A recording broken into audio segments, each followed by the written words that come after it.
Welcome everyone. In this video, we'll discuss a poem by John Keats, La Belle Dame Sans Merci.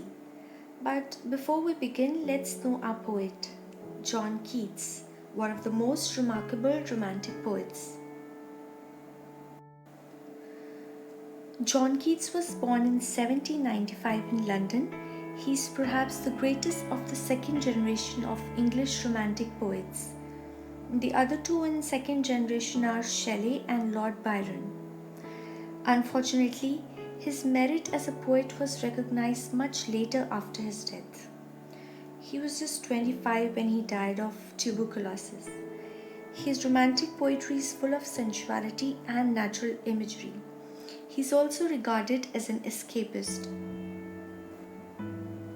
La Belle Dame Sans Merci is a beautiful ballad written by Keats. A ballad is a form of verse in a narrative form. Usually it's a tale or a slow love song. In this poem, Keats explores mystery, terror, and a sense of loss. Let's look at the title of the poem, La Belle Dame Sans Merci. La Belle means beautiful or lovely. Dame stands for lady. Sans means without. And Merci is mercy or pity.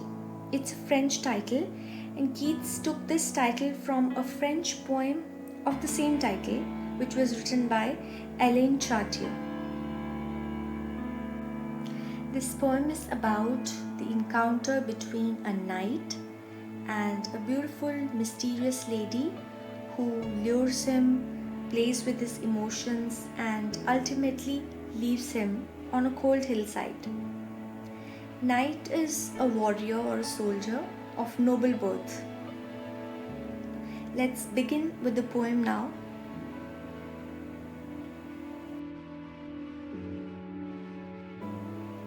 Oh, what can ail thee, knight at arms, alone and palely loitering? The sedge has withered from the lake, and no birds sing. There's a speaker or a traveller, and he meets a knight on a hillside. This knight is carrying arms, probably his sword or shield. He questions the knight about his miserable condition. Ail means trouble or sickness. He wants to know what has made him so ill. Why is he wandering alone with a pale look? The grass besides the lake has dried up and no birds are singing. Dry grass near the lake, this imagery indicates the cold weather. Cold weather is usually associated with sorrow and loneliness. Oh, what can ail thee, knight at arms, so haggard and so woebegone? The squirrel's granary is full, and the harvest's done. The traveller again asks the knight about his miserable condition. Why does he look so tired and rough? He also appears sad and miserable. Haggard means tired looking, and woebegone is sad or miserable appearance. The squirrel has gathered grains for the winter, and the harvest is done too.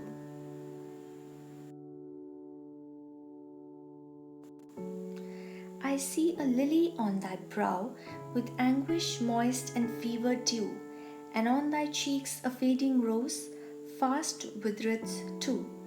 The speaker or the poet then tells the knight that there's a lily on his brow, which implies that the knight looks pale, sick and almost white, because lily is white. His face is colorless like lily. There is sweat on his forehead. Okay, fever dew, because of pain and anguish, there is moisture on his face, and he's sweating because of fever. And the blush on his cheeks is turning pale quickly. In other words, the color of his rosy cheeks is fading away.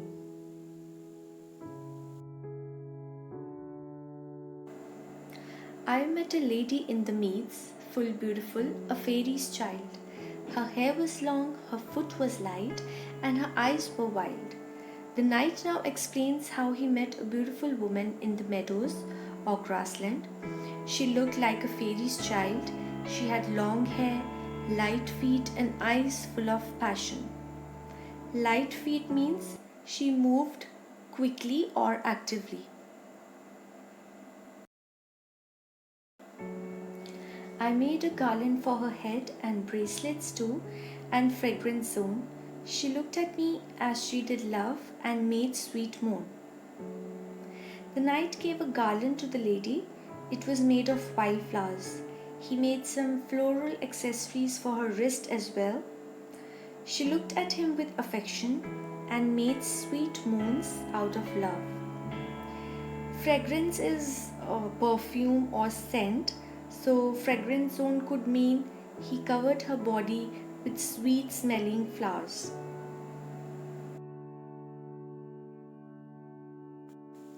I set her on my pacing steed and nothing else saw all day long, for sidelong would she bend and sing a fairy song.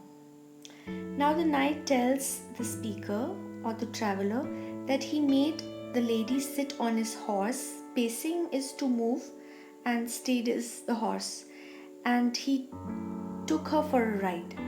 He didn't see anything else that day except her. She would bend and sing a song which sounded like a fairy song, so he began to assume that she really loves him. She found me roots of relish sweet and honey wild and manna dew. And sure in language strange, she said, I love thee true. The lady gave him tasty roots to eat, along with wild honey and manna dew. Relish sweet means it was so tasty that he enjoyed. Relish means to enjoy. He couldn't understand her language, but somehow realized that she was trying to tell him that she truly loved him. Manna is heavenly food. It's mentioned in the Old Testament. It's the food which God provided to the people of Israel. She took me to her elfin grot, and there she wept and sighed full sore, and there I shut her wild eyes with kisses four. The lady took him to a fairy cave. There she began to cry and sigh loudly as if in pain. He closed her passionate eyes with 4 kisses. And there she lulled me asleep, and there I dreamed, ah, woe betide, the latest dream I ever dreamt on the cold hillside. The knight saw a dream there. In his dream, he saw something strange and terrifying. It was his last dream on the cold hillside. Woe means trouble or distress, and betide is to happen. So, great trouble had fallen on him. I saw pale kings and princes too, pale warriors, death pale were they all. They cried, La Belle Dame Sans Merci, thee hath in thrall. In his dream, he saw pale kings, princes, and pale warriors. They appeared pale as if dead. They all shouted and tried to warn the knight that he was trapped or captivated by the beautiful lady without mercy. So they shouted that the beautiful lady without mercy has trapped you or captivated you. Enthrall means she has captivated you.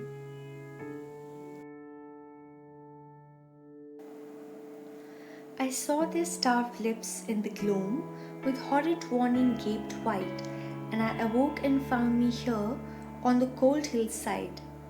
It was the time of evening, and the knight saw dry, parched lips of the kings and princes. In the gloam means the time after evening. Their lips were wide open with a horrible warning. Gaped is wide open. Then suddenly he woke up and found himself on the cold hillside. And this is why I sojourn here, alone and palely loitering, though the sedge is withered from the lake and no birds sing. In the last stanza, the knight-at-arms finally concludes his reason behind staying on that hill. He's again pale and alone, wandering on the hillside, though the grass has faded away or dried up from the lake, and there are no birds to sing.